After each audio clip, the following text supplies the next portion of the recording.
Grande interview de Nicolas Guérin aujourd'hui. Bonjour. Bonjour. Merci beaucoup d'être avec nous. Vous avez accepté en plus de rester jusqu'à la fin de cette émission. Alors, vous êtes le président de la Fédération française des télécoms. Ça réunit les opérateurs, les acteurs des communications électroniques en France, d'assurer la représentation du secteur sur des questions où vous partagez des intérêts. On reviendra sur l'émission de la Fédération. Je précise aussi que vous avez des responsabilités au sein de l'opérateur Orange, dont vous êtes le secrétaire général et secrétaire du conseil d'administration. Exactement. On démarre avec la 5G et les déploiements. Alors, quel est l'état d'avancement de cette 5G ? Alors la 5G avance bien, on déploie de manière tranquille, progressive. L'idée n'était pas de submerger le pays, puisque ça provoque beaucoup de débats la 5G. Oui. Donc on en est aujourd'hui à 8675 sites antennes qui ont été déployés. Pour vous donner une idée, les réseaux mobiles en France, c'est 85 000 antennes, donc 8675 antennes déployées. On a un déploiement qui commence par des communes, des agglomérations, des villes moyennes, et qui s'étend au fur et à mesure, et qui va continuer à s'étendre, avec un objectif d'arriver à une couverture complète 2030. Donc on a le temps de le faire. Et justement, ça tombe bien, parce que ça nous permet aussi de tranquillement échanger avec les collectivités, de rassurer nos concitoyens et de tuer un certain nombre d'idées reçues ou fausses idées qui circulent et qui affolent un peu tout le monde à tort. Est-ce qu'on avait eu le même phénomène selon vous au moment de la 4G ? J'ai l'impression que la 4G avait commencé à être déployée plutôt dans les grandes villes d'ailleurs. Là, on a quelque chose d'assez étonnant sur les couvertures. Oui, alors la différence entre la 4G et la 5G, c'est que la 5G a été conçue avec des objectifs aussi de couverture en zone moins dense. C'est-à-dire que dans nos licences, on a l'obligation de faire 25% de nos déploiements en dehors de ces zones. Donc on a un déploiement qui est effectivement en grande ville, mais qui est aussi en zone moins urbaine. La 4G, à l'époque, avait été déployée avec un peu ce même genre d'interrogation de la part des concitoyens, même genre de questionnement. Comme toute technologie qui arrive en France pose des questions. C'est sans doute propre à nos concitoyens et à la mentalité française, mais il y a toujours ces questions. Et ce qu'on voit, c'est qu'une fois que le service est développé, une fois que le service est proposé, il n'y a plus jamais de retour en arrière. On ne renonce pas à la fibre pour retourner à la DSL, on ne renonce pas à la 4G pour retourner à la 3G, on ne renoncera pas à la 5G pour retourner à la 4G. Encore une fois, parce qu'il y a un effet habitude et waouh de ces nouvelles technologies. Vous les utilisez, vous ne pouvez plus vous en passer. Et alors, quand est-ce qu'elle arrivera à Paris, dans la capitale ? Alors, à Paris, il y a une situation un petit peu particulière qui est que la mairie de Paris a voulu lancer une grande consultation citoyenne pour réformer une charte qui unit les opérateurs et la mairie de Paris et qui régit les conditions dans lesquelles les opérateurs implantent des antennes dans Paris. Cette convention citoyenne a eu lieu en décembre. Elle a produit ses résultats avec des propositions qui ont été faites au Conseil de Paris. Et là, début janvier. Ouais. Début janvier, voilà. Et on est dans une phase de discussion avec la mairie de Paris pour voir justement les adaptations qu'on va devoir faire à la charte. Et donc, on a bon espoir d'arriver à la fin de cette négociation d'ici février pour des déploiements plutôt en mars. Plutôt en mars. Bon. Est-ce que c'est une problématique ? Est-ce que c'est peut-être même dangereux, je ne sais pas, de prendre du retard sur la 5G par rapport à nos voisins européens ou même par rapport à l'international ? Alors, il faut bien comprendre que dans le monde aujourd'hui, vous avez 1 milliard de personnes qui sont qui ont accès à la 5G déjà. D'accord ? Vous avez des pays comme l'Allemagne qui ont décidé de consacrer 7 milliards d'euros dans le plan de relance à la 5G. Je ne vous parle pas de la Chine, je ne vous parle pas des États-Unis qui sont sur des montants qui sont beaucoup plus importants. Donc plus on tardera à développer la 5G, à implémenter les infrastructures, moins on sera en mesure de doter la France des services, de doter la France de l'outil qui va permettre au développement des services par des start-up, par l'industrie, etc. Donc aujourd'hui, on n'est pas... Qu'est-ce que ça veut dire comme conséquence concrète, ça ?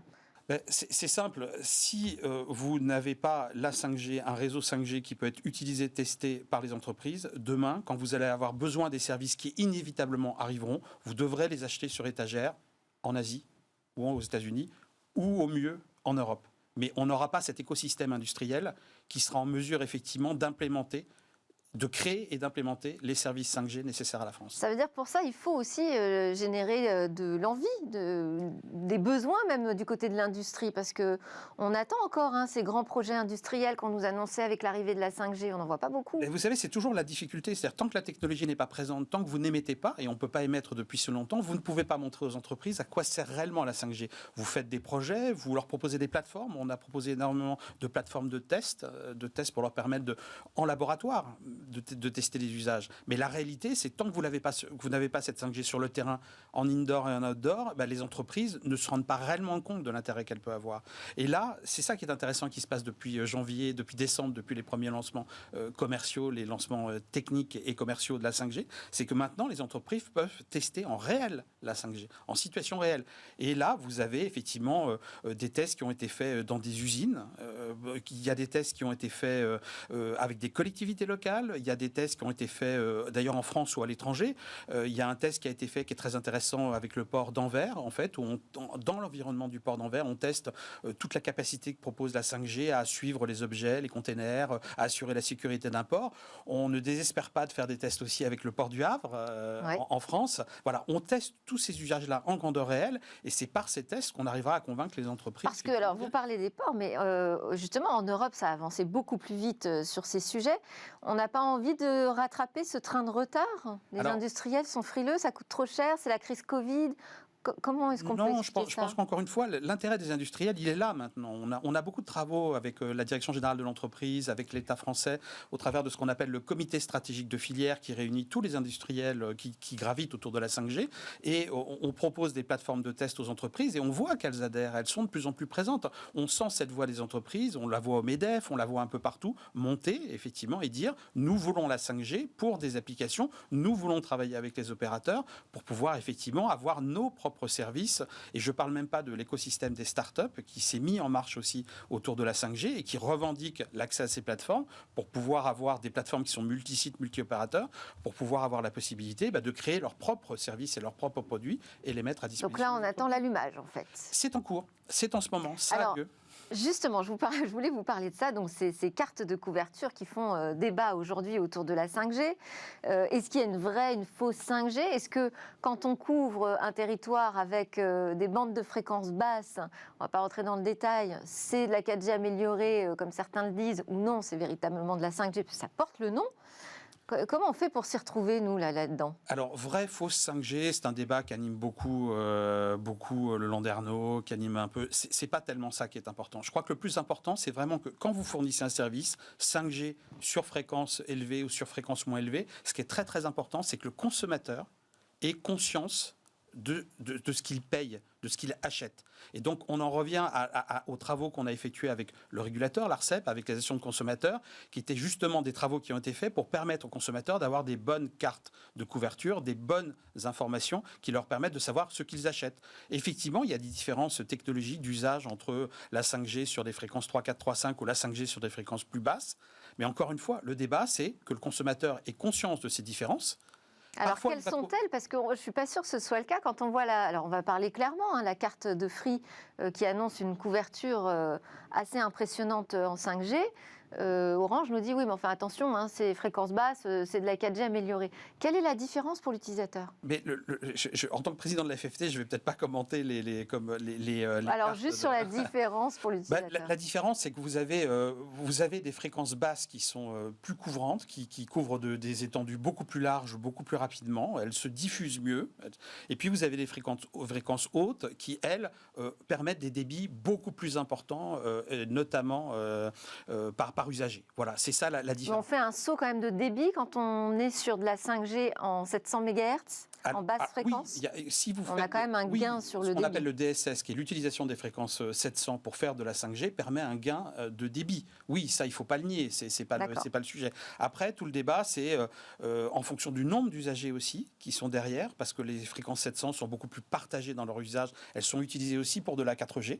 Donc, vous partagez les fréquences entre des usagers 4G, des usagers 5G. Quand vous faites du 3, 4, 3, 5, vous ne partagez pas. C'est-à-dire que toutes les fréquences sont réservées à la 5G. Et quand on fait du 2,1, on rentre un peu dans le détail, mais il y a aussi ces antennes qui sont en 2,1. Tout à fait. Plus vous montez en fréquence, plus les débits disponibles par usager sont importants. Donc, plus les débits sont importants. Donc, quand vous faites du 2,1, c'est aussi une forme de 700. Mais avec des débits qui sont pour chaque usager beaucoup plus importants que si vous faites du 800 ou du 900, puisqu'on pourrait aussi faire théoriquement de la 4G+, ou de la 5G avec ces fréquences-là aussi. Bon, on voit qu'il y a quand même besoin d'explications encore, un travail pédagogique à faire. D'ailleurs, cette Fédération française des télécoms, j'ai dit qu'on allait un peu expliquer quand même qui vous étiez et vos missions. Il faut préciser que vous rassemblez une large palette du secteur, mais que dans les 4 opérateurs, il en manque un. Dans les 4 opérateurs, il en manque un, il manque Free. Comment vous l'expliquez? Est-ce que ça va un jour se résoudre, ce problème? Alors, la fédération, c'est 18 opérateurs. C'est plus que les 4 opérateurs que nous connaissons, nous, grand public. Peut-être plus, tout à fait. Et on retrouve effectivement ce qu'on appelle des MVNO, des opérateurs virtuels mobiles, des opérateurs sur le marché entreprise, des opérateurs de gros aussi. Donc 18 acteurs qui se réunissent. Et effectivement, Free n'est pas adhérent de la fédération, mais je vous rassure, ça n'empêche pas Free de travailler à nos côtés sur un très très grand nombre de sujets. L'industrie des télécoms a des sujets communs autour desquels elle sait se rassembler, elle sait partager, protection de l'enfance ou des sujets comme ça. On voit bien que là, on arrive effectivement à avoir un consensus. Et Free travaille très très régulièrement avec la Fédération française des télécoms et en très bonne entente. Je salue mes camarades d'ailleurs de cette opération. Alors, les missions pour 2021 de la Fédération? Alors, les missions pour 2021, on a peut-être partir de 2020, pendant la première crise sanitaire, la Fédération française des télécoms a réussi avec ses acteurs, et d'ailleurs avec Free aussi, à agir de manière solidaire. C'est-à-dire qu'on s'est retrouvés en moins d'une semaine tous confinés avec les réseaux de télécommunications qui sont devenus un des rares liens entre les personnes. Il a fallu vérifier que les réseaux tenaient, il a fallu travailler avec l'État pour s'assurer que tout allait bien marcher, augmenter les capacités de nos réseaux, continuer à produire. C'est extrêmement important aussi de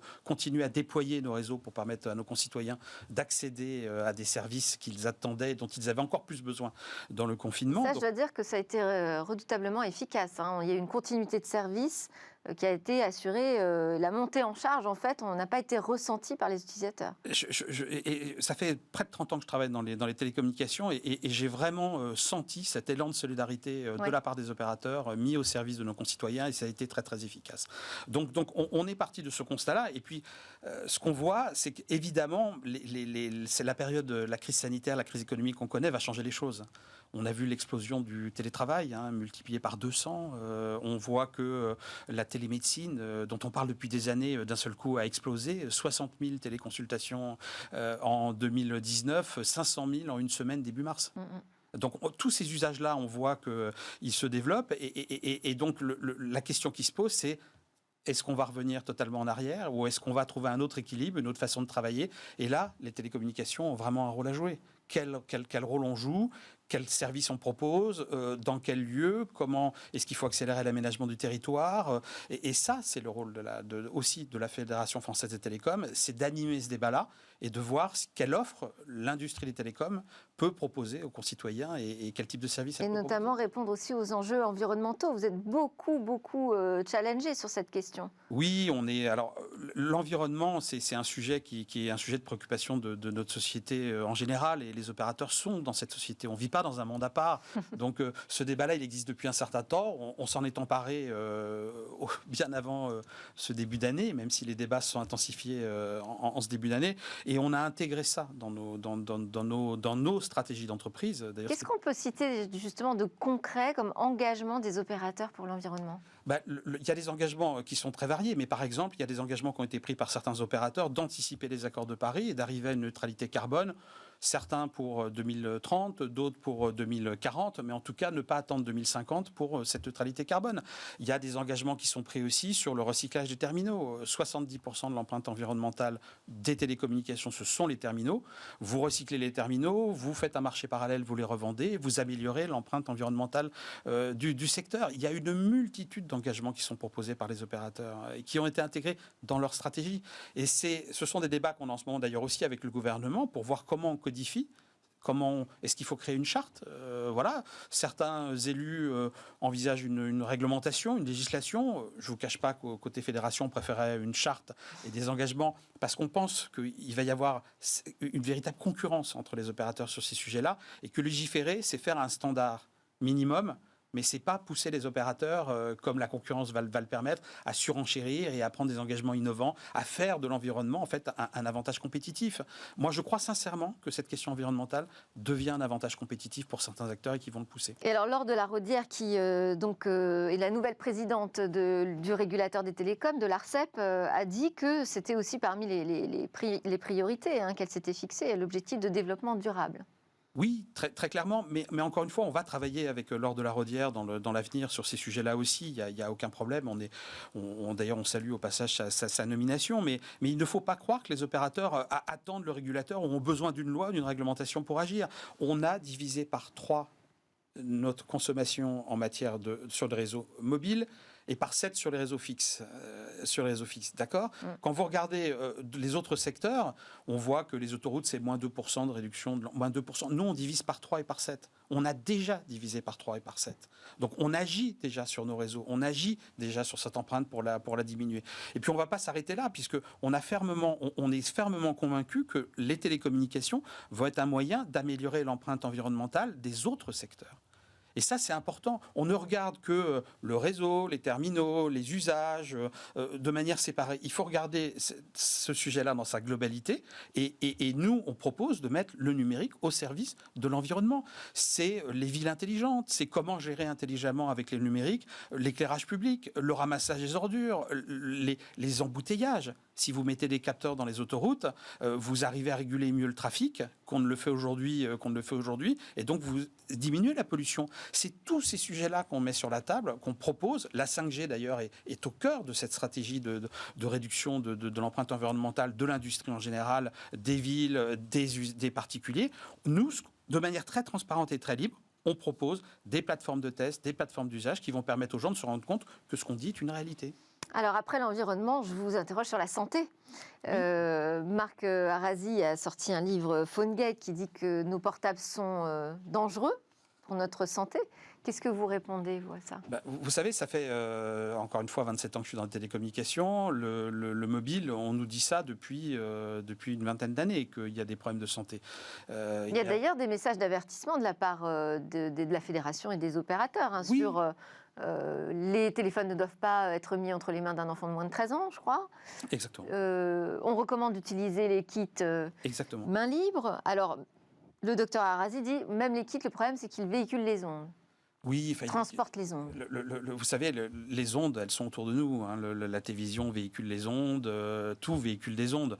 Le débat, c'est pas de se dire il y a des ondes, attention, elles sont là, elles sont dangereuses. C'est un petit peu le message qui est porté par certains acteurs. Il est anxiogène et inefficace. La réalité, c'est quelle est la réalité de l'impact des ondes et des ondes mobiles aujourd'hui ? Il y a plus de 30 000 études scientifiques qui montrent que l'impact, il est nul. Il y a 17 autorités sanitaires dans le monde qui ont dit que la 5G ne posait pas plus de problèmes que la 4G. Et donc voilà, la réalité derrière et le vrai sujet sur lequel on doit débattre, c'est ce que vous dites. C'est-à-dire comment on s'assure définitivement qu'il ne peut y avoir aucun effet. Et ça, c'est déjà fait. C'est les précautions dont vous parlez, mais c'est aussi la réglementation française et européenne qui est très stricte. Aujourd'hui, il y a une réglementation européenne qui fixe des seuils d'émissions. En France, on émet 100 fois inférieur au seuil européen. On est 100 fois inférieur aux règles mondiales sur les expositions. Et puis, on a une autorité qui s'appelle l'ANFR, qui est l'Agence nationale des fréquences, qui a annoncé qu'elle allait faire plus de 10 000 mesures en 2021 pour vérifier les seuils d'émission des opérateurs. Et à chaque fois qu'elle détecte, et il y a très très peu de cas détectés par an, elle détecte qu'on approche la limite d'émission, elle le signale à l'opérateur, qui à ce moment-là réduit immédiatement son émission et revient totalement dans la norme. Donc on a un système qui est extraordinairement protecteur en France. Même si on peut encore progresser sur cette question des mesures d'émission d'ondes des appareils, on a régulièrement un rendez-vous ici avec un spécialiste qui s'appelle Artfai qui travaille sur ces mesures DAS et qui estime que il y a encore du travail parce qu'aujourd'hui, on ne teste pas sur toute la durée de vie le smartphone. On n'a pas non plus de consensus sur la manière dont on mesure, qui devrait peut-être passer de la distance de 5 mm à une distance 0 mm du corps. Enfin bon, il y a beaucoup de choses encore sur la table sur lesquelles, j'imagine, vous allez travailler. Mais on avance sur notre interview. Je disais que vous étiez également secrétaire général et secrétaire du conseil d'administration chez Orange. Vous y êtes entré entré en 1998. Oui. Ça veut dire que vous avez vécu là l'arrivée de la concurrence sur le secteur des télécoms, Internet, la révolution du mobile et tout ça. Et Orange a été beaucoup chahuté, bousculé pendant cette période.